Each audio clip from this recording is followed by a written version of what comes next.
Let me ask you something that most people are too scared to ask themselves. If you died tomorrow, what would your net worth be? Not your salary, not your credit score, your actual net worth. The number that tells the real story of your financial life. Because here's the thing, most people have no idea. And that silence, that's the first mistake. Let me tell you something that most people will never admit out loud. The reason you're not where you want to be financially has nothing to do with how hard you work, nothing to do with how smart you are, and absolutely nothing to do with luck. The real reason? You've been making financial mistakes that nobody ever taught you to recognize. And those mistakes have been quietly, invisibly, relentlessly eating away at the net worth you were supposed to have by now. And here's the part that stings. You've probably been doing everything you think is right. You go to work, you pay your bills, maybe you even save a little here and there. But somehow, month after month, year after year, the number doesn't move the way it should. And deep down, you know something is off. You just don't know exactly what it is. Well, today that changes. Here's a truth that the financial industry doesn't want you to sit with for too long. The average American in their 40s has a net worth of less than $80,000. Not because they didn't earn enough, not because life was unfair, but because of a specific set of financial mistakes that compound silently over time, turning what should have been a comfortable, secure future into a constant, low-grade financial anxiety that follows you everywhere, into your sleep, into your relationships, into the back of your mind every time you check your bank account. And the most dangerous part of these mistakes, they don't feel like mistakes when you're making them. They feel completely normal because everyone around you is making them too. But here's what I want you to understand before we go any further. This is not a video about blame. This is not about making you feel bad about the past. The past is done, and honestly, it doesn't matter as much as what you do starting today. What I'm going to show you in this video is exactly which financial mistakes are preventing you from reaching your ideal net worth, what they're actually costing you in real dollars over time, and, most importantly, the exact proven path to break free from them and start building the financial future you actually deserve.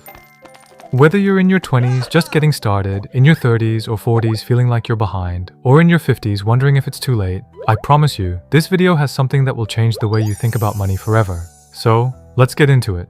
Let me ask you something real quick, and I want you to be honest with yourself here.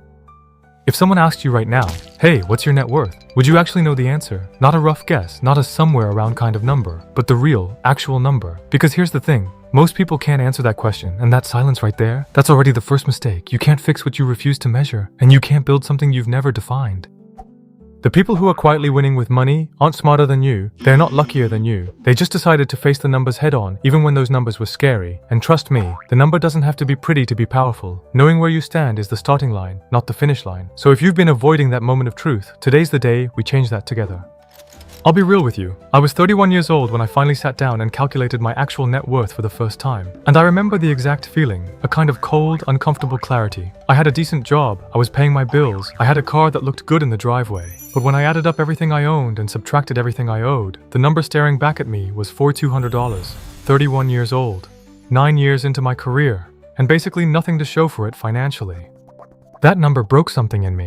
And at the same time, it was the most important wake-up call I've ever received, because once I saw it clearly, I couldn't unsee it, and I refused to let it stay that way.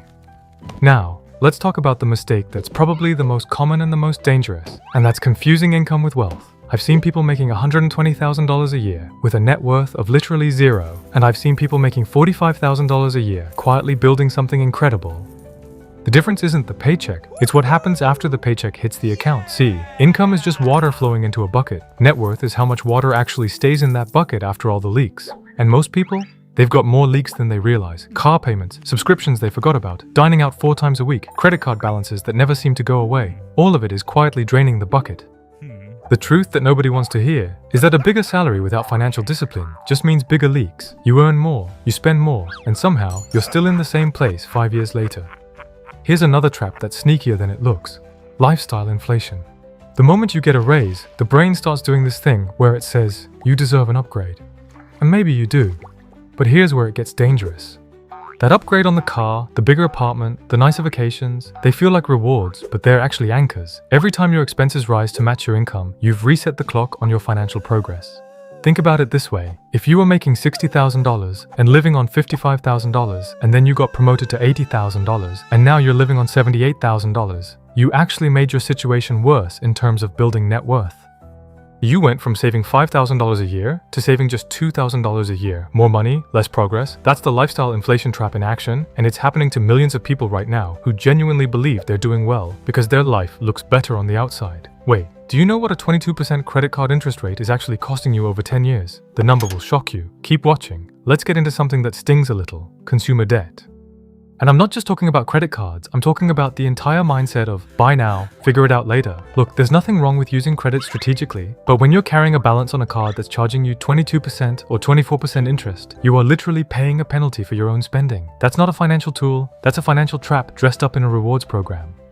Here's a simple way to think about it. If your investment portfolio is returning 8% a year on average, but you're paying 22% interest on a credit card balance, you're losing 14% every single year on that debt. You cannot invest your way out of a high-interest debt problem. The math just doesn't work in your favor, no matter how good your stock picks are. And the worst part is that most people know this. They just haven't made the decision to do something about it yet. Now I want to talk about something a little more emotional, because money is never just about numbers. It's about behavior, and behavior is driven by beliefs. One of the biggest invisible mistakes people make is carrying what I call a scarcity script. This is that little voice in your head that says things like, people like me don't get rich, or money is stressful, or I'm just not good with finances. And here's the brutal truth. If you believe that script, you will live it out. Your brain is incredibly good at finding evidence to support whatever you already believe. The good news, scripts can be rewritten. Books like The Psychology of Money by Morgan Housel or Atomic Habits by James Clear aren't just feel-good reads. They're literally reprogramming tools for the way you think about wealth and behavior. Give them a shot and watch how your decisions start to shift. Here's a mistake that doesn't get talked about enough: not having a clear target. Most people have a vague idea that they want to be comfortable or have enough money someday. But comfortable by whose standard? Enough according to what timeline? Vague goals produce vague results, and vague results feel a lot like spinning your wheels. The people who actually hit strong net worth numbers by their 40s and 50s didn't get there by accident. They had a specific number in mind, a specific timeline, and they reverse engineered their daily decisions around that goal. For example, if your goal is to have $500,000 by age 45, you can actually do the math backwards. Figure out exactly how much you need to save and invest every single month, what return you need, and what expenses you need to cut. That kind of clarity changes everything. It turns someday into a date on a calendar. Let's talk about the emergency fund mistake, because this one quietly destroys net worths all the time. Picture this: you've been doing everything right, investing consistently, paying down debt, watching your spending, then your car breaks down, or you lose your job, or there's a medical bill you didn't see coming. And because you don't have liquid cash set aside, you have to pull money out of your investments or put it on a credit card. Just like that, months of progress wiped out in a single emergency. That's why having 3 to 6 months of living expenses in a high-yield savings account isn't optional. It's the foundation that protects everything else you're building. Something like a Marcus by Goldman Sachs or an AliBank high-yield savings account can give you around 4 to 5% interest right now, while keeping your money accessible when you need it. Now here's one that's going to surprise some of you: waiting too long to start investing.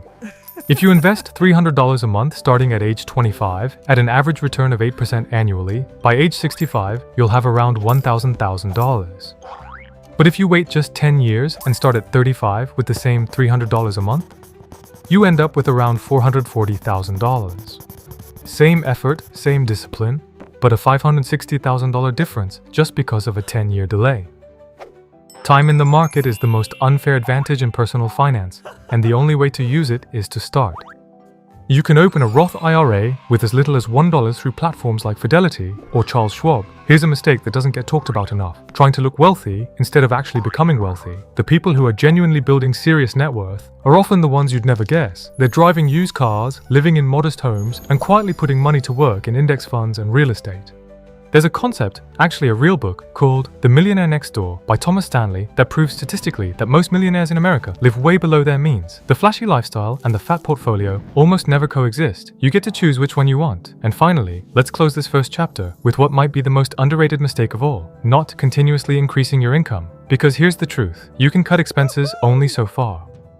At some point, frugality hits a floor, but income has no ceiling. Whether it's asking for a raise, learning a high-demand skill like data analytics or UX design, starting a side hustle, or monetizing something you already know, the people who accelerate their net worth the fastest are the ones who attack both sides of the equation. And the question worth sitting with is this: what would change if your income was 30% higher than it is right now? Alright, so now that we've identified the traps, I want to do something that most financial content won't do. I want to show you the actual price tag on these mistakes. Not in a scary, doom and gloom kind of way, but in a let's get real so you can make better decisions kind of way. Because here's what I've noticed: people don't change their behavior when they hear vague warnings.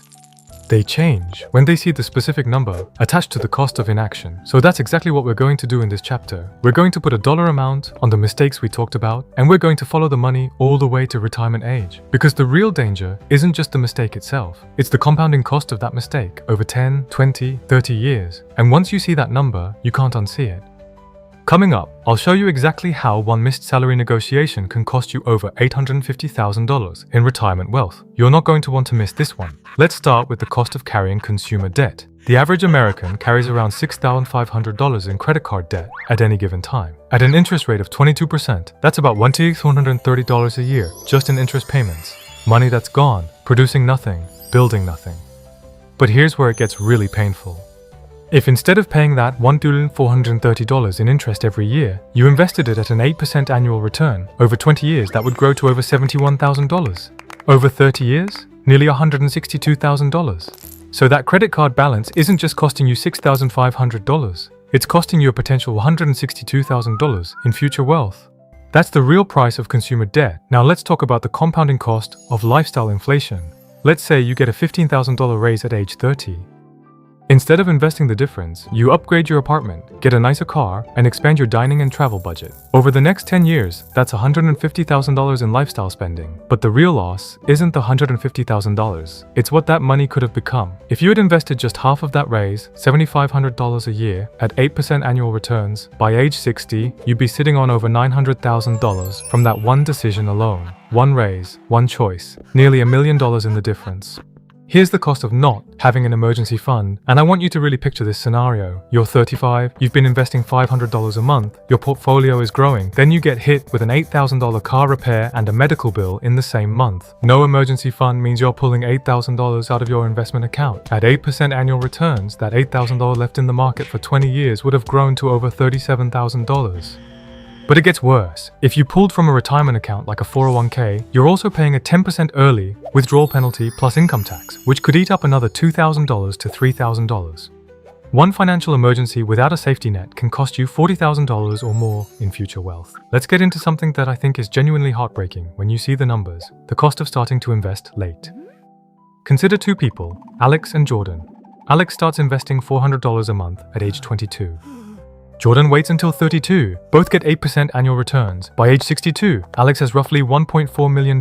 Jordan has around $600,000. Alex invested for 10 extra years. That's only $48,000 more in total contributions, but ended up with $800,000 more in wealth. That's not a small difference. That's a completely different retirement. Jordan didn't make any dramatic mistakes. Jordan just waited, thinking there would be a better time to start. There never is a perfect time. There's only now. Now I want to talk about something that rarely gets a price tag, the cost of the scarcity mindset. Research from behavioral economics, including work by Nobel Prize winner Daniel Kahneman, shows that loss aversion and negative money beliefs cause people to make systematically worse financial decisions over time.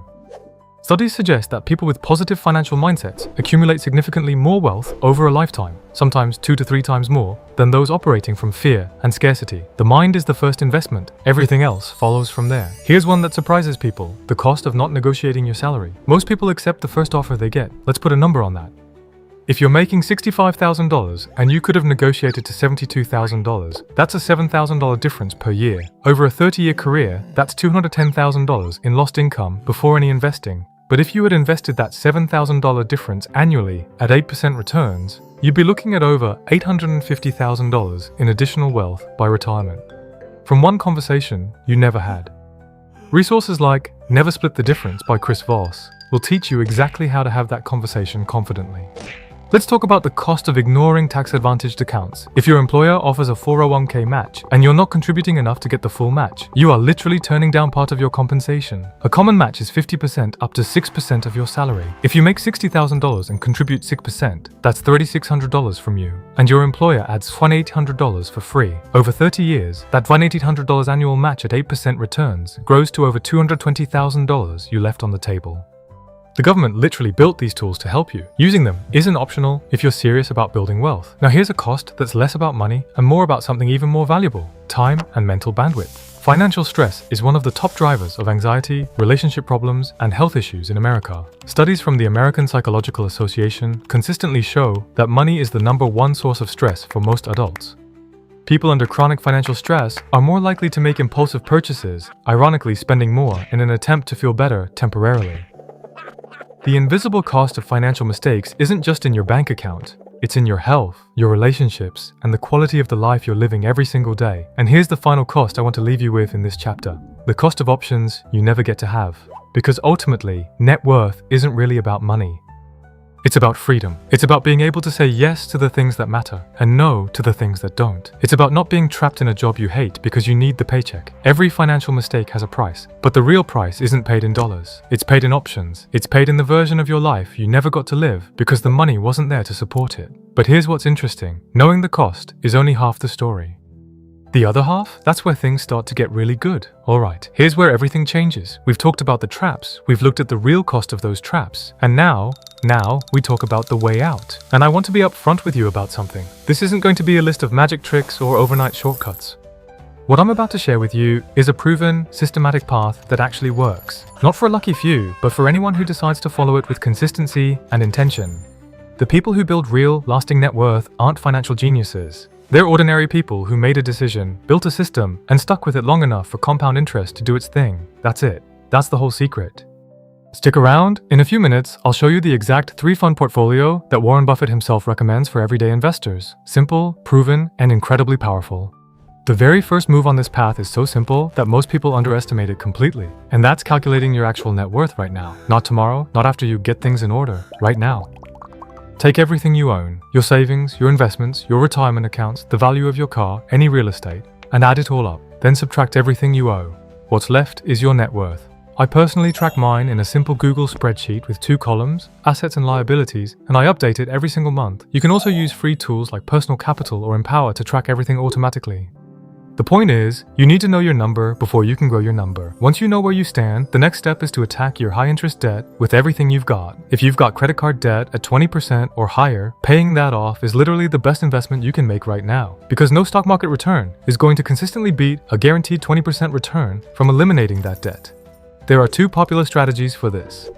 The first is the avalanche method. You pay off the highest interest rate debt first, which saves you the most money mathematically. The second is the snowball method, popularized by Dave Ramsey, where you pay off the smallest balance first to build momentum and motivation. Honestly, the best method is whichever one you'll actually stick to. For most people, a hybrid approach works well. Knock out one small balance quickly for the psychological win, then redirect everything toward the highest interest debt. Here's the step that separates the people who talk about building wealth from the people who actually do it. Automating your savings and investments, because willpower is unreliable, motivation comes and goes. But an automatic transfer that moves money from your checking account to your investment account on the same day your paycheck hits? That's a system. And systems beat intentions every single time. The rule here is simple. Pay yourself first. Start with whatever you can. Even 5% is a start. And increase it by 1% every time you get a raise. Platforms like Fidelity, Vanguard, and Charles Schwab all make it incredibly easy to set up automatic monthly contributions to a Roth IRA or a brokerage account. Set it up once and let compound interest quietly do its work in the background. Now let's talk about where to actually put that money. For most people, a simple 3-fund portfolio is all you'll ever need. That means a total US stock market index fund, an international stock market index fund, and a bond index fund. Funds like VTSAX or VTI from Vanguard, FSCAX from Fidelity, or SWTSX from Schwab give you instant diversification across thousands of companies at incredibly low costs. Warren Buffett himself has said that for most investors, a low-cost S&P 500 index fund is the single best investment they can make. The S&P 500 has returned an average of approximately 10% annually over the last 50 years. You don't need to pick individual stocks. Keep it simple, keep it consistent, and let time do the heavy lifting. Let's talk about the income side of the equation now, because building net worth on a single income stream in today's economy is like trying to fill a bathtub with one hand while the drain is open. You need to be actively looking for ways to grow what comes in. If you have a skill, writing, design, coding, teaching, marketing, fitness, there is a market for it online. Platforms like Upwork and Fiverr let you start freelancing with zero upfront investment. Even adding $500 to $1,000 a month in side income and investing the entirety of it can add hundreds of thousands of dollars to your net worth over 20 to 30 years. Your 9 to 5 pays your bills. Your side hustle builds your future. Here's a step that most financial content skips entirely. Building your financial knowledge as an ongoing practice. The financial landscape changes. Tax laws change. New opportunities emerge. Some of the best investments you can make in your knowledge right now include The Little Book of Common Sense Investing by John Bogle, I Will Teach You to Be Rich by Ramit Sethi, and The Millionaire Next Door by Thomas Stanley. Podcasts like Bigger Pockets Money and Afford Anything with Paula Pant are also fantastic free resources. 30 minutes a day of intentional financial learning compounds, just like money does. Now I want to talk about something that might be the most underutilized wealth building tool available to everyday people: real estate. I'm not talking about becoming a landlord with 20 properties. I'm talking about starting simple. Owning your primary residence instead of renting builds equity over time, which directly increases your net worth. Beyond that, house hacking, buying a small multi-unit property, living in one unit and renting out the others, is one of the fastest ways to reduce or eliminate your housing costs entirely. Platforms like Fundrise and Realty Mogul also allow you to invest in real estate with as little as $10. Real estate has created more millionaires in America than almost any other asset class. Let's talk about the mindset shift that ties all of this together, moving from a consumer identity to an investor identity. A consumer asks, what can I afford to buy? An investor asks, what will this money become if I put it to work? That one question changes everything. It changes how you look at a $50 dinner out, a $30,000 car, a $200 pair of sneakers. Not that you can never enjoy those things, but you start making those choices consciously, with full awareness of the trade-off. Your net worth is ultimately a reflection of your habits, and your habits are a reflection of who you believe yourself to be. And here's the final piece of this proven path, and it might be the simplest and the hardest at the same time. Stay consistent. Don't stop when the market drops. Don't stop when life gets expensive. Don't stop when it feels like it's taking forever. Because here's the thing about building net worth. It doesn't feel like it's working for a long time, and then suddenly, it feels like it's working all at once. That's the nature of compound growth. The first few years are slow, the middle years start to feel real, and the later years are where the magic happens in a way that genuinely feels unbelievable. Your job isn't to be perfect, your job is to keep going.